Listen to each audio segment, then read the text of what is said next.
Estou aqui entrevistando o Evandro Lois, diretor do Jornal do Médio Vale, também da JMV Notícias. Bom, as oposições, a gente falou da situação, as oposições, o Evandro aqui de Timbó estão se articulando na questão da eleição aí para 2012, o ano que vem. Inclusive também há conversas de bastidores que o Dida também colocou seu nome à disposição, a gente sabe que não é de agora. Tudo pode acontecer, até Dida ser o vice do Valdir Landerhoff, meu caro Evandro. Na realidade, Salmos, existe hoje alguns pré-candidatos aí a prefeito de Timbó, no campo da oposição, entre os quais, agora, recentemente, oficializou essa pré-candidatura o ex-vice-prefeito, o atual vereador Didirgo Walter Filho. Ele, inclusive, até na Câmara de Vereadores, ele fez esse comunicado. E diz ele que tem apoio de importante setor do PMDB de Timbó. A gente sabe que hoje, dentro do PMDB, existem duas alas. Uma ala é praticamente formada pelo atual presidente do partido, o vereador Davi Buzzarello. E a outra ala, ela é liderada pelo Antônio Girardi, Oscar Schneider e outros aí, lideranças do partido, que na realidade são mais favoráveis ao lançamento de uma candidatura própria a prefeito, enquanto o Davi Buzzarello estaria mais pró-composição com o PSD e PSDB, essa ala, liderada por Antônio Girardi e também Oscar Schneider, ela é mais favorável ao lançamento de uma candidatura própria e aí cedendo o espaço de vice para outros partidos. Quer dizer, eles também não são contra a coligação, mas são a favor de que o PMDB tenha o candidato próprio liderando a chapa. Mas sabe-se de que as composições elas vão ocorrer ao longo desses próximos meses e é evidente que um só será o candidato. Então, é possível de que essa ala do PMDB, liderada por Antônio Girardi, que teria talvez até o Dida como um dos nomes fortes aí para ser candidato a prefeito ou a vice, que ela possa negociar nessa composição com PSDB e PSD e DEM, a possibilidade do Dida vir a ser o vice do Valdir Landerhoff. Não é nada oficial, é evidente que é uma especulação apenas, mas a possibilidade existe. A gente que está aí transitando nos bastidores da política sabe de que negociações nesse sentido podem vir a ocorrer. Agora, ontem, saindo aqui dos estúdios da JMV TV, aí encontrei um PMDBista lá no centro de Timbó, e ele disse para mim, isso se referindo ontem, segunda-feira, que ia ter uma reunião do PMDB. Você soube dessa reunião? Aconteceu ou não, Evandro? Na realidade, o PMDB tem se reunido, Salmos, periodicamente, todas as segundas-feiras. Então, e agora eles estão praticamente chegando, afunilando essa questão de qual atitude tomar. Sabe-se de que, embora a convenção que definirá os candidatos vai acontecer lá por meados do ano que vem, mas os partidos já têm que tomar uma atitude desde já, porque se eles chegarem na época da convenção desarticulados, com certeza estarão com muitas dificuldades para vencer as eleições. Então os partidos estão, claro, buscando se organizar e já tomar até uma certa posição em relação ao caminho que querem tomar para as eleições do próximo ano. Assim também está dentro da coligação governista. É claro que na coligação governista tudo é mais fácil nesse sentido porque a composição já existe. Agora a oposição, ela ainda está recolhendo os cacos da eleição passada, né? Quando houve aquela quebra daquela sintonia que havia entre democratas, PMDB e PSDB. Eu acredito que a possibilidade de composição existe sim, mas também é forte a corrente que defende candidatura própria, principalmente dentro do PMDB. Então, na realidade, essa seria o maior obstáculo hoje que a oposição vai ter que vencer para estar unida nas eleições do ano que vem. Agora, o Eduardo Pinho Moreira, que é o vice-governador e também o presidente estadual do PMDB, nessas andanças que ele fez recentemente na região do Vale do Itajaí, ele disse o seguinte, que a orientação é para que o PMDB saia na cabeça de chapa, né? Que, por exemplo, aqui em Timbó, Rio dos Cedros, Pomerode e outras regiões do Vale e Médio Vale do Itajaí. Sim, essa é a orientação do partido, mas eu estive recentemente, Salmos, numa reunião com o convidado pelo PMDB, e inclusive a reunião que você também esteve, nós fizemos cobertura jornalística para esse evento, onde estiveram aqui em Timbó os deputados Aldo Schneider e o Peninha, e depois conversando com uma importante liderança do PMDB, ela nos disse, olha, o discurso para os correligionários é de que nós temos que liderar a chapa majoritária. Mas, na realidade, os deputados sabem de que terão que ceder aqui e ali. Então, eles estão conscientes de que não poderão liderar as chapas em todos os municípios. Nós sabemos de que, provavelmente, em Rio dos Cedros, o PMDB vai liderar a chapa, em Benedito Novo vai liderar a chapa, e em Indaial vai liderar a chapa à reeleição.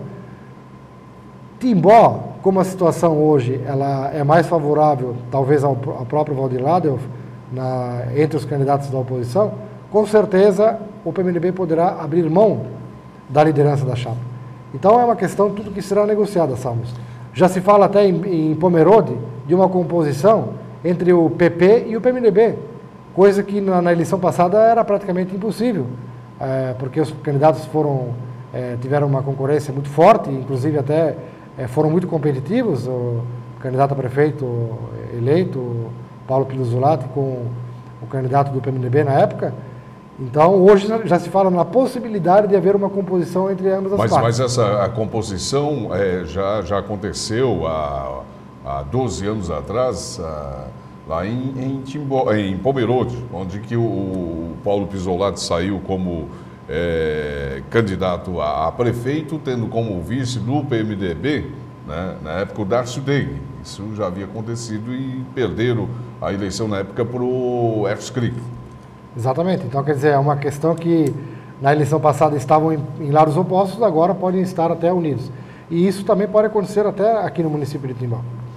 Uma notícia, ontem a Câmara de Vereadores de Pomerode aprovou em segunda e última votação a permanência do mesmo número de vereadores para a legislatura 2013. Então, Pomerode vai permanecer com 9, não 11 vereadores. O único voto contrário foi do vereador Antenor Zimmermann, do Partido dos Trabalhadores, que era a favor de que se aumentasse de 9 para 11 o número de cadeiras na Câmara de Vereadores. Mas a maioria, os demais 8 vereadores, acharam por bem manter o mesmo número atual de 9 vereadores para a legislatura a partir de 2013. Pois é, essa questão do PT até chama atenção, porque na realidade em Indaial, o PT votou contra a ampliação do número de vereadores. Aqui em Timbó, o PT também está se manifestando contra. Blumenau também, o Vanderlei de Oliveira. Em Blumenau também. Então, quer dizer, como é que em Pomerode o PT vota a favor,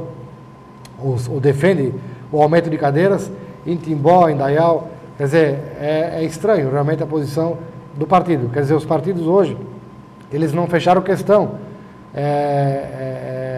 Quando que, na realidade, uma agremiação política, ela deveria deliberar sobre esse assunto. Eu acho que não só o PT, todos os partidos deveriam tomar uma posição. Somos a favor disso ou daquilo.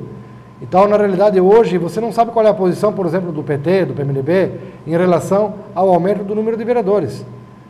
Mas há uma orientação por parte da direção estadual do Partido dos Trabalhadores ser a favor do aumento de da representatividade, isso. E não é o que está sendo seguido em vários municípios. Timbó é um exemplo, Indaial, outro. E o Partido Progressista, o PP, do prefeito de Timbó, Laércio, que tem como liderança maior aqui no estado o ex-governador Esperidião Amin, tem orientado os seus partidários a votar contra o aumento do número de vereadores. E como o PP hoje lidera a Câmara de Vereadores de Timbó, Timbó não vai acabar aumentando o número de vagas. Mas esse número de assentos, Salmos, ele poderá ser aumentado a qualquer momento. Se não for nessa legislatura para a próxima, poderá ser na próxima para outra. Então, quer dizer, é uma possibilidade que existe, porque a lei federal garante hoje a Timbó, por exemplo, 13 vereadores, a Indaial 15 vereadores. Não há uma necessidade da Câmara de Timbó aumentar nesse momento. Ela pode aumentar o número de vereadores na próxima legislatura para a que vem depois. É sempre de uma legislatura para outra. Vamos dizer, essa legislatura vai definir o número da próxima e a próxima da próxima. Então, quer dizer, o assunto pode voltar em pauta no futuro, se achar necessário aumentar. Mas sem prazo até setembro, né? Exatamente. Para a próxima legislatura seria até setembro. Até setembro. Aí, depois disso, só na próxima legislatura que será deliberado sobre esse assunto. Tá certo, então. Mas alguma outra novidade, Evandro? Não, seriam As conversas salvos aí de bastidores, você que é um homem que circula muito bem aí entre os bastidores da política. O que se está discutindo muito efusivamente nos meios empresariais, políticos e comunitários é a questão da BR-470. Continua o impasse em relação à obra.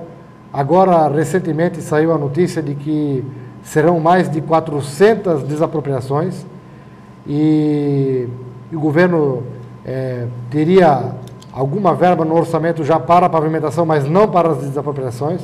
Ou seja, o impasse continua, enquanto isso a BR continua congestionada, praticamente intransitável. Mais uma temporada de verão vem aí, não se fez obra nenhuma para pelo menos amenizar, e já foi defendido por muita gente que o governo tome uma iniciativa de realizar obras pontuais, obras onde estão verdadeiramente os gargalos, como que são na chegada de Blumenau, um elevado no trevo de Gaspar, um elevado aqui no trevo de Indaial, já iria amenizar muito a BR-470. Porque quem vai de Timbó a Indaial não precisaria mais passar pela BR, passaria por baixo. Então são iniciativas como essa que o governo deveria tomar como atitude. Ao invés de fazer o projeto como um todo, faz parcialmente e vai executando conforme a necessidade. Eu tenho certeza, Salmos, e essa é a consciência de muita gente já, de que se a obra fosse feita atacando os principais pontos críticos, ela já iria amenizar muita coisa. Do jeito que está, a coisa vai se agravar cada vez mais e será cada vez mais difícil realizar essa obra. E até a construção de passarelas também, né? Para pedestre e principalmente em locais, nesses pontos críticos. Exato, porque já se fala, inclusive, de que as ocupações nas margens da BR inviabilizam a própria duplicação nesse trecho atual. Ou seja, esse trecho atual poderá ser usado como uma pista. Quer dizer, teria que ser mas feito poderia ser feito um outro traçado para a segunda pista. Uhum. Ou seja, essa pista continuaria sendo usada num sentido, provavelmente no sentido de litoral. E o sentido Alto Vale seria então um outro traçado. Tá certo. Evandro Lois, um abraço. Obrigado pela presença aqui na bancada aqui da JMV TV. Obrigado, Salmos, e a todos os internautas. Tenham aí um bom final de tarde e uma boa noite. Bom, depois do intervalo comercial, eu vou destacar aí a edição de número 1312 do Jornal do Médio Vale. Já, já.